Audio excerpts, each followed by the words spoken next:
Merci, chers membres de la communauté. On se retrouve, en tout cas ici, dans notre cadre aujourd'hui, une fois de plus, pour analyser la question d'actualité. En tout cas, merci, c'est ici, n'allez jamais ailleurs.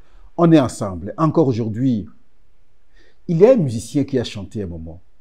Et Pascal, je crois, 2014, 2015, 2016, 2017, 2018, à chaque fois que je présentais l'émission, je paraphrasais son musicien. Il chantait ceci. Mon pays va mal, va mal, va mal. Mon pays va mal. Je l'aime beaucoup. Et c'est parce que lui aussi aimait son pays. Voilà pourquoi il avait alerté pour que tous nous puissions, à leur niveau, sinon dans son pays, qu'on soit en mesure alors de voir ce qu'il faut pour le pays. Comment l'aider. Comment penser à son avenir. C'est cela, en fait, la mission que nous avons, nous tous. Mais l'incombe, c'est qu'à chaque fois, lorsque c'est Pascal qui a une responsabilité de gestion de l'État, il change. Il a un autre comportement. Et parfois, ça pose problème. Les efforts qui sont fournis, nous devons les encourager. Nous devons vraiment les encourager. Mais ce qui est mal fait, nous devons avoir le courage de dire non, là, ça ne marche pas. C'est de cette façon, de mon point de vue, j'imagine, que nous allons aider le chef de l'État. Et moi, Pascal, j'ai toujours dit, quelque part, regarde, c'est que comment plutôt le pays a été piégé, la présence de Félix-Antoine Tshisekedi à la tête de notre pays, c'est une chance pour nous. Est-ce qu'il est bon sur tous les points? Je dis non, c'est un humain. Et voilà, nous devons de temps en temps nous battre pour qu'on aide le pays, parce que le pays va mal. En tout cas, merci. Nous lisons la Constitution pour respecter, en tout cas, notre engagement. Nous prenons l'article 16 aujourd'hui. La personne humaine est sacrée. L'État a l'obligation de respecter et de la protéger. Toute personne a droit à la vie, à l'intégrité physique, ainsi qu'au libre développement de sa mentalité dans le respect de la loi, de l'ordre public, du droit d'autrui et des bonnes mœurs. Nul ne peut être tenu en esclavage plutôt, ni dans une condition analogue. Nul ne peut être soumis à un traitement cruel, inhumain ou dégradant. Nul ne peut être astreint à un travail forcé ou obligatoire. La Constitution. Si au moins je dis, les droits humains, des libertés fondamentales et des devoirs du citoyen et de l'État contenus dans cette Constitution, si au moins ces devoirs-là pouvaient être respectés, je dis bien si au moins, mais nous aurions un État véritablement démocratique. Les intentions déclinées à travers cette Constitution, en termes de liberté, liberté de ceci, liberté de cela, il faut ceci pour l'État, il faut ceci pour le citoyen. Mais si on avait respecté en tout cas ce qu'on a, on a couché ici, beaucoup de mots que nous déplorons dans notre société, je ne crois pas qu'on les vivrait. Hélas, malheureusement, nous lisons, c'est contenu dans la Constitution, mais l'application pose problème, malheureusement. Merci, on se retrouve, n'allez jamais ailleurs. Nous allons parler de quelques questions, mais vous allez m'excuser que je revienne sur cette question de l'UDPS. Pourquoi? Parce que tant que ce parti n'aura pas un fonctionnement harmonieux à l'interne, il sera difficile que d'autres partenaires qui agglutinent le chef de l'État aient un comportement sérieux à pouvoir servir la nation. Parce qu'ils vont regarder le désordre du côté des peuples, ils vont se dire, mais ça sert à quoi? Voilà pourquoi de temps en temps, nous revenons sur cette question pour pousser les acteurs à pouvoir comprendre ce qu'ils ont comme défi. acteur de l'UDPS, bien entendu. Le dimanche passé, il y a eu une convention qui a été organisée,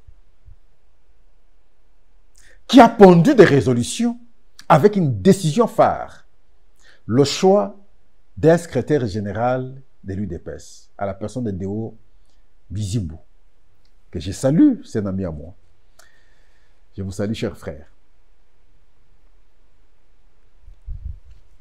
Nous avons d'ailleurs, à travers ce plateau, condamné certains propos, entre autres ici, du professeur Mbata. Nous n'allons pas revenir sur ça. Au moins, il y a des propos, lorsqu'on est homme politique, on ne peut pas tenir contre une autre carte, encore que vous n'êtes que cadre du même parti. Considérer l'autre comme piètre, je crois que c'était très fort.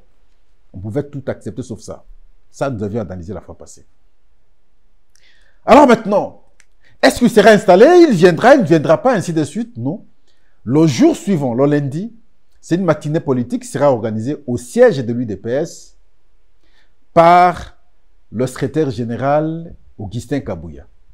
Et là, il a informé l'opinion de ce que lui connaissait de l'évolution de la question, de la réalité de la question. Et aujourd'hui, mercredi, déjà hier c'était mardi, je pense. Hier mardi, Augustin Kabouya pond un communiqué le 13 août 2024. Il prend une décision portant désignation des animateurs de la commission d'identification des membres de la Convention démocratique. Et le secrétaire général faisant office du président national du parti appose sa signature. Et sont désignés animateurs de la commission. 11 membres. Et sont désignés membres du bureau de la commission. 7 membres. La lettre est là. Et vous la voyez défiler. Alors maintenant, notre question, qu'est-ce qui va se passer? Comment on va réguler cette question? Comment on va trouver solution à cette question? D'autres viennent et ils m'ont dit, mais Pascal, et d'ailleurs nous avons évoqué la fois passée, en 2021, le même scénario s'était aussi produit, où on avait aussi choisi un secrétaire général. Mais nous disons, nous voulons la paix. Et nous voulons que ces cadres de l'UDPS s'entendent, trouvent un compromis qui ferait que, non seulement que le parti fonctionne très parfaitement, mais surtout que le parti aide le chef de l'État à pouvoir atteindre ses objectifs. Et cela ne peut être possible que par l'unité de ses acteurs. Je crois qu'il est important et temps maintenant que ces acteurs réfléchissent au-delà de leurs individualités, qu'ils pensent maintenant à cette personne morale qui est l'UDPS, à pouvoir sauver son image, parce que c'est un parti qui a trop parlé dans le passé. Et si, au pouvoir, le parti ne se distingue pas, ce sera, comme nous l'avons dit aussi la fois passée, une grande déception plutôt pour la population, pour ces Congolais qui ont cru à l'UDPS. Donc, il y a encore du temps pour les acteurs de l'UDPS de pouvoir s'accorder et trouver solution, cheminer ensemble, aider le chef ensemble, trouver solution aux différents maux qui rongent le pays ensemble et pour que les Congolais également s'y retrouvent. En tout cas, merci. Nous ne sommes pas là pour les diviser, ce n'est pas important. Et nous, c'est les conseils pour l'unité. C'est ce qui est très important. Et voilà, parce que ce sont des gens qui ont passé des moments difficiles ensemble depuis longtemps. Mais ce qu'il faut savoir souligner aussi, c'est que les gens qui intègrent l'UDPS aujourd'hui viennent avec intention de les diviser parce qu'ils pensent avoir le pouvoir vite. Et de ce point de vue, ils divisent ceux qui se sont battus et sont restés ensemble depuis longtemps dans des conditions difficiles. Et ils veulent avoir le pouvoir aujourd'hui par la facilité, aussitôt intégrer l'UDPS, aussitôt avoir des pouvoirs, et quand ça bloque un peu, ils divisent ceux qui sont ensemble depuis longtemps, ce qui n'est pas bon. En tout cas, merci. C'est le cas UDPS. Nous allons vous informer ici que Modéron Simba est libre aujourd'hui. Modéron Simba, dans le cadre de notre espace ici, nous avons évoqué son cas où il avait été arrêté simplement parce qu'on l'avait soupçonné d'avoir réalisé une communication dans les circonstances de la tuerie ou sinon de l'assassinat du député national Chérubin Okende. Et Modéron Simba a été arrêté, jugé d'ailleurs à son temps en flagrance et finalement traduit ou transmis au centre pénitentiaire. Et aujourd'hui, hier d'ailleurs, on nous a appris qu'effectivement, il a retrouvé la liberté. Pour nous, c'est une très bonne chose. Je crois qu'il va continuer son engagement politique parce que c'est un politique. Il était élu, député, proclamé, mais quelque temps après, invalidé par la Cour constitutionnelle. Donc aujourd'hui, il a perdu son siège à l'Assemblée nationale, mais l'État ou le pays a besoin de lui, il va servir le pays aussi autrement. En tout cas, merci. Autre question de curiosité, en tout cas, je ne sais pas. En tout cas, nous devons réfléchir. Qui a envoyé au gouvernement? Qui confier des responsabilités? Ça, c'est une mission très, très importante. S'il vous plaît, suivons. La ministre de la Jeunesse, ça fait rire Pascal, à l'occasion de la journée de la jeunesse, tient son mot et elle pense maintenant à organiser une campagne de veille patriotique avec comme thème Topé sa RDC chance, s'il vous plaît. Topé sa RDC chance. Moi, je me suis posé la question, chance yango RDC qui n'a pas pu, et puis depuis quand la RDC a manqué la chance? Donc, des concepts vulgaires, prosaïques, terre à terre, à la cité. Il lui répond, pour une personnalité, soi-disant, lorsqu'on gère la jeunesse, lorsqu'on a la responsabilité de la jeunesse, on doit être cette personne capable de comprendre, d'abord d'avoir les valeurs, la personne qui sait lutter contre les antivaleurs, afin d'imprimer ces valeurs auprès de ces jeunes qui doivent penser à leur avenir. Vous devez être à mesure de créer des structures d'encadrement. Vous devez avoir cette capacité d'interagir de temps en temps avec les jeunes pour leur dire ce qu'ils peuvent faire pour leur pays et pour leur propre avenir. Mais j'ai l'impression souvent que, posons-nous même la question, le ministre de la Jeunesse, aujourd'hui la ministre de la Jeunesse, pour les jeunes Congolais, s'identifie en elle à quel niveau?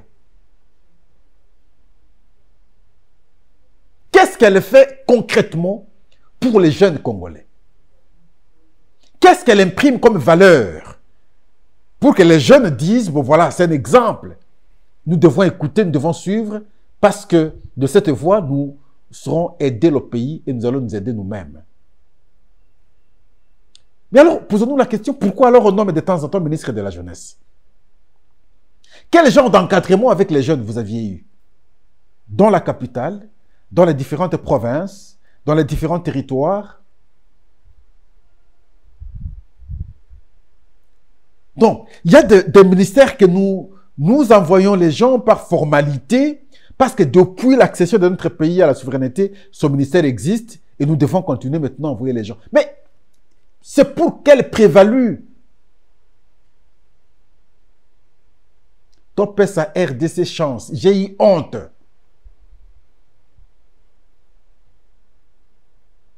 On n'apprend pas aux jeunes comment aujourd'hui défendre leur pays. Dès le bas âge, comment inculquer aux jeunes le nationalisme. On ne travaille pas avec les les PST, je pense aujourd'hui, l'enseignement primaire, pour que dans le programme, moi je gère les jeunes, je propose ceci. Il n'y a pas des idées. Le pays est attaqué aujourd'hui. Nous devons préparer les jeunes de quelle manière? Le pays est convoité. Quelle jeunesse nous pouvons avoir 10 ans, 20 ans après? C'est dans ces conditions qu'on doit préparer. Nous avons des minerais, nous avons une richesse, en tout cas. Comment préparer les jeunes à pouvoir transformer maintenant ce que nous avons comme potentialité? Comment préparer les jeunes à pouvoir comprendre que nous sommes un pays paradis? Comment préparer les jeunes à ne pas croire au hasard, ce qui peut tomber du ciel? Comment préparer les jeunes à ne pas trop faire foi ou sinon confiance aux pasteurs ici qui nous appauvrissent mentalement? Et voilà, pour la ministre de la Jeunesse, pour elle, topper sa RDC chance. Non, s'il vous plaît. Moi, président, non, premier ministre, le matin, je te fais partie du gouvernement. Tu encombres le nombre inutilement et puis partez, on va chercher d'autres personnes, vont venir, on va travailler. C'est une distraction. Non, ce n'est pas possible. En tout cas, merci. C'est les meilleurs d'entre nous qui méritent occuper des postes de responsabilité. C'est les meilleurs d'entre nous qui méritent être élus et nous représenter au Parlement. C'est les meilleurs d'entre nous qui doivent composer au gouvernement. C'est les meilleurs d'entre nous et de leurs capacités meilleures, ils vont nous imposer maintenant le meilleur et nous allons copier le meilleur là et le pays sera meilleur. Mais quand c'est les médiocres, mais la conséquence sera médiocre aussi. Le travail produit par un médiocre imprime le médiocre. Et le travail produit par un meilleur imprime le meilleur. En tout cas, merci. Voilà. Là, c'est la ministre de la Jeunesse avec son taux sa RDC chance. Nous abordons la question économique. Cette question économique, c'est une question fondamentale. D'autres m'ont fait remarquer, ils m'ont dit, mais Pascal, le ministre de l'économie, le professeur Moukoko, c'est un monsieur très intelligent. On sait le respecter par son intelligence. C'est un monsieur qui a eu à travailler dans le passé. Il a été ministre de... Je crois que c'est la deuxième fois qu'il est ministre de l'économie. Mais qu'il ne s'illustre pas par des discours. On n'a pas besoin de discours. Un ministre de l'économie n'a pas besoin de beaucoup parler. Les Congolais ont besoin maintenant de vivre le changement. De vivre le changement à travers leur vie quotidienne. La baisse du dollar, du taux de dollar, c'est possible. L'équilibre de prix sur le marché, parce qu'aujourd'hui, chacun met son prix selon ce qu'il pense est très bon pour lui. La vente en détail doit être exclusivement réservée aux Congolais. Ce sont des lois qui existent. Refuser, en d'autres termes, voir un expatrié vendre plutôt en détail, il doit vendre en gros. Tenir compte de plusieurs taxes qui influent sur les prix. Là, il faut aller par exemple dans nos frontières, travailler avec nos services également. Par exemple, l'OCC et la DGDA et le reste, pour que, et même l'ONATRA, le comportement qu'ils affichent à la douane pose problème aussi sur la fixation des prix par la suite. par les importateurs bien entendu, sinon les fournisseurs, sont ces paramètres, les conditions de transport, sinon les conditions de déplacement de ces matériels, de ce produit. C'est le tout qui ferait que une lecture bien dégagée peut produire d'impact dans la fixation du prix. Mais ils m'ont dit, avec trop d'incartation, ça risque de rien produire.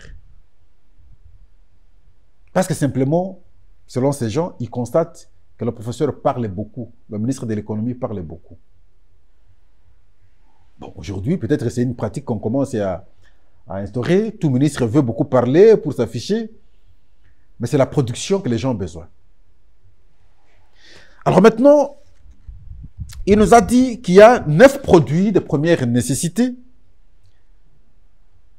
qui déjà ciblés pour que leur prix, leurs conditions de vente soient facilitées pour les Congolais.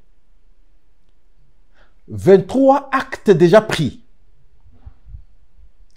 La suppression totale de la perception et réduction de 5%, 25%, 50% sont des mesures fiscales et parafiscales prises par le gouvernement de la République démocratique du Congo pour faire face à la vie chère.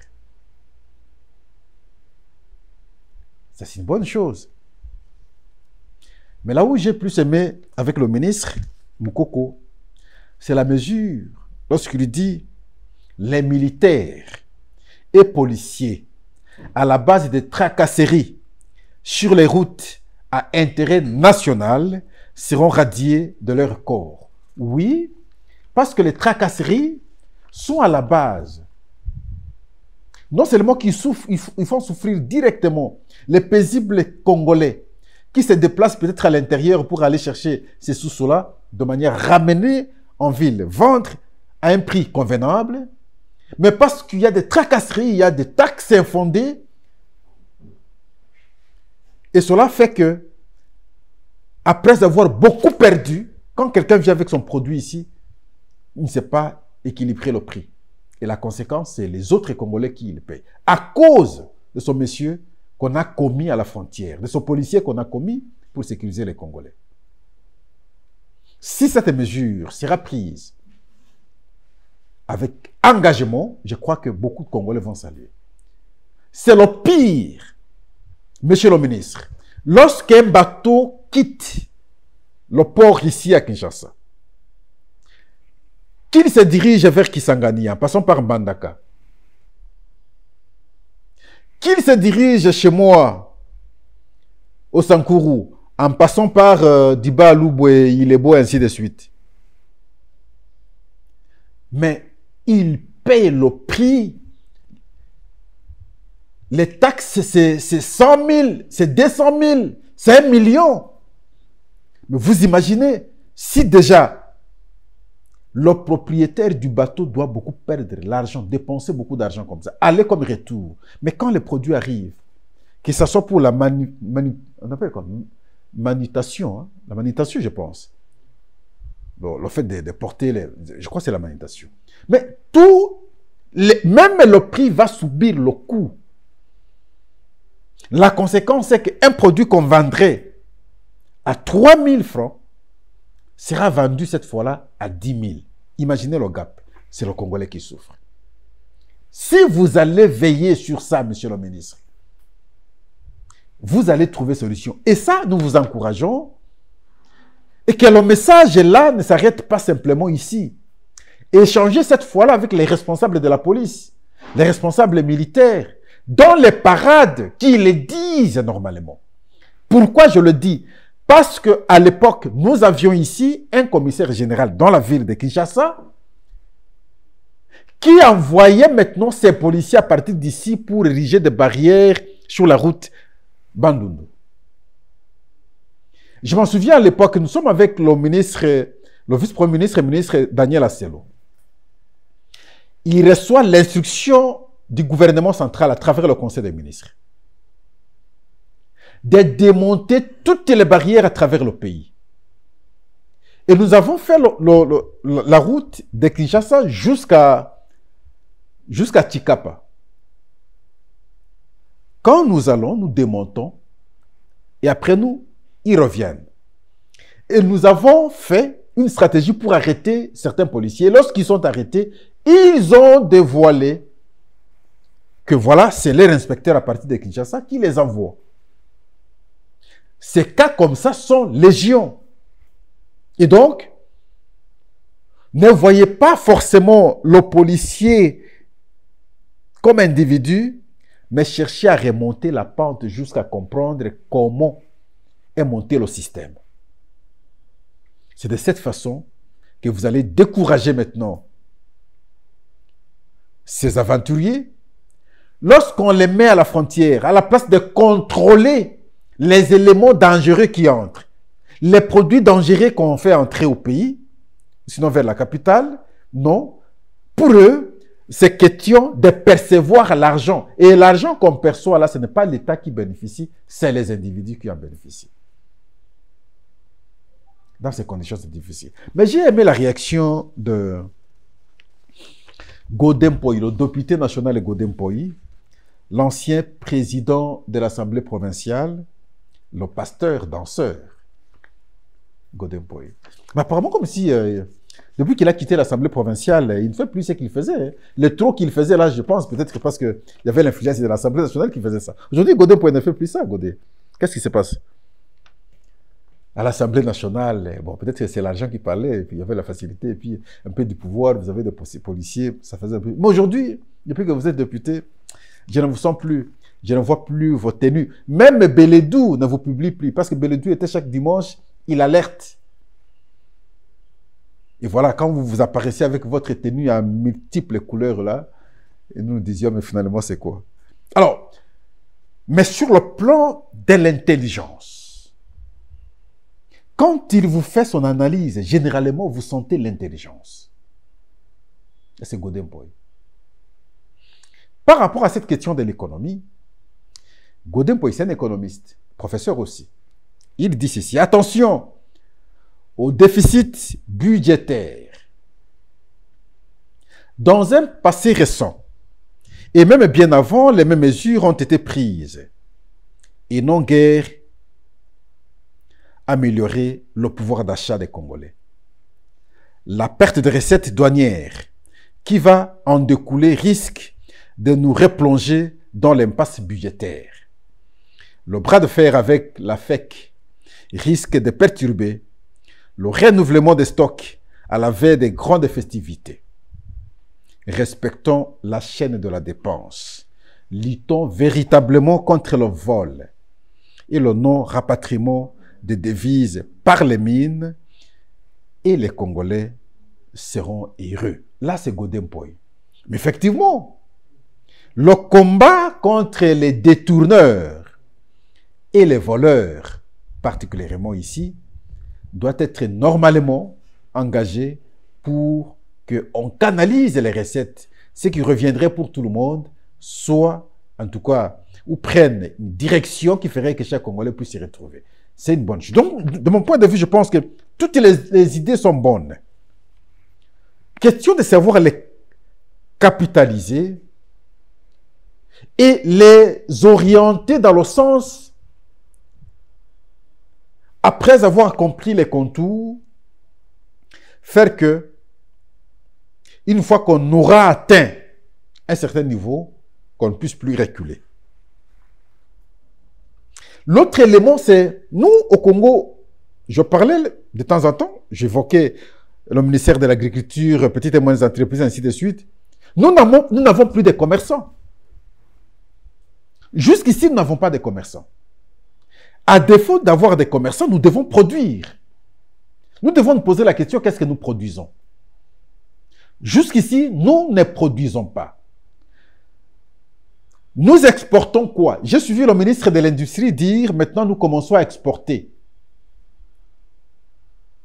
Je ne sais pas véritablement qu'est-ce que nous exportons normalement. Si on commence à exporter, alors je dirais, c'est déjà un bon début du commencement. qu'on ne produira pas, nous allons continuer à appliquer la politique de la main tendue. Et nous allons continuer à subir l'importation. Et lorsque nous subissons l'importation, nous allons subir en même temps les effets de l'économie définis à l'extérieur, ailleurs. Et nous n'aurons pas de choix que de connaître des variations des prix ici, du fait que le prix n'est pas conçu chez nous. L'opérateur économique qui importe ces produits, qu'ils soient de première nécessité, le premier objectif, c'est de gagner d'abord. Additionner à cela, comme nous avons parlé ici, de nos services dans nos frontières, qui, à travers leurs taxes, font que les prix des produits importés connaissent une augmentation. Et cette augmentation, c'est sur le dos des Congolais. Si on ne sait pas encadrer nos services, il sera difficile de trouver solution à cette question parce que la politique économique que nous allons appliquer ici ne sera pas la nôtre du fait que nous importons et cette politique est conçue à l'extérieur. L'effort que nous devons fournir aujourd'hui, c'est refuser cette politique économique de la main tendue. Si nous allons maintenant trouver solution à l'interne à travers une production interne, d'abord le transport, nous allons l'exclure maintenant du prix que nous allons fixer aux produits. Les taxes qu'on paye aux frontières, nous allons l'exclure des produits que nous allons produire sur place ici. Il y a beaucoup d'autres aspects qui n'entreront pas en compte dans la fixation du prix du produit à l'intérieur ici. Mais si le produit n'est pas produit chez nous ici, nous l'importons, vous imaginez toutes les conséquences. Et l'opérateur économique, il doit tenir compte de ces paramètres pour fixer son prix. Vous n'allez pas l'en vouloir. Voilà pourquoi nous disons au ministre de l'économie, sans être économiste, je pense, et nous pensons, que il est bon aujourd'hui de valoriser, de renforcer les capacités du ministère de l'Agriculture. Nous avons des espaces partout. Oui, la production ne signifie pas simplement et forcément l'agriculture. Même les minéraux que nous exportons chez nous, mais nous devons savoir, j'ai aimé le code minier tel qu'il a été voté à son temps, mais nous devons renforcer. Mais malheureusement, là, il y a trop de conflits. Nous allons nous détruire nous-mêmes en même temps. Le Congo a beaucoup de potentialités. Question maintenant d'exploiter ça ici et là. Je crois de cette façon que nous aurons une économie, en tout cas assise, qui permettrait que nous puissions nous retrouver. Ça fait toujours mal.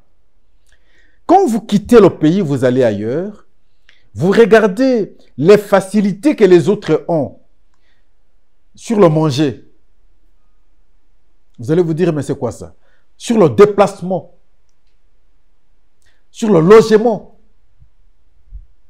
Mais quand vous venez chez nous, nous qui semblons avoir tout, mais ces trois paramètres-là sont très difficiles. Comment manger les Congolais, comment se déplacent les Congolais, comment dorment les Congolais. C'est pénible. Et voilà, nous avons bien voulu aujourd'hui insister sur cette question de l'économie, parce que vous savez, j'aime bien aussi la pensée de Karl Marx. La superstructure et l'infrastructure. À chacun de pouvoir apprécier sa superstructure.